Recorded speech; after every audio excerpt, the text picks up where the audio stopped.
ए बायको थांबा, बघतो जरा डोळ्यात काय घाण गेले तुझ्या. हो, डोळं साफ करताय की हात साफ करून घेताय?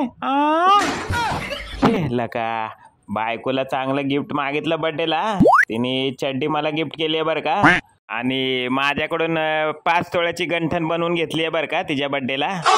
तिच्या मॅरी कशाला काय बोलायचंय आणि वादाला विषय, घरधरी आणि हानहानी गोड मानून घ्यायचं आपलं. जाऊ दे तिच्या मॅरी. उंदरा तू वापस आला का रे? भेंडी संकष्टी अंगारकी एकादशी असल्या बरोबर इकडे येतोय तू टाइमपास कराय फालतू माणसा. अरे बाबा, गुड मॉर्निंग बोलायला आलो होतो फक्त. आई शपथ बाबा, ही मस्त आईस्क्रीम खायला भेटणार आहे. हा दे बाबा. ही अशी तुझी फालतूगिरी असती म्हणून तुला कुठं घेऊन जात नाही. खाशील का आता कणीस? जाग्यावर गावला का नाही आज? रोज येतोय आणि चरून जातोय इकडं. अहो काका, 8 दिवस झाले इथं कणीस पडू नये. मी रोज लक्ष ठेवू नये म्हणून चोरीला गेलं नाही. अरे हुशारी करू नको, माझं इथं चोरीला जाऊ नाही तर बुरशी लागू.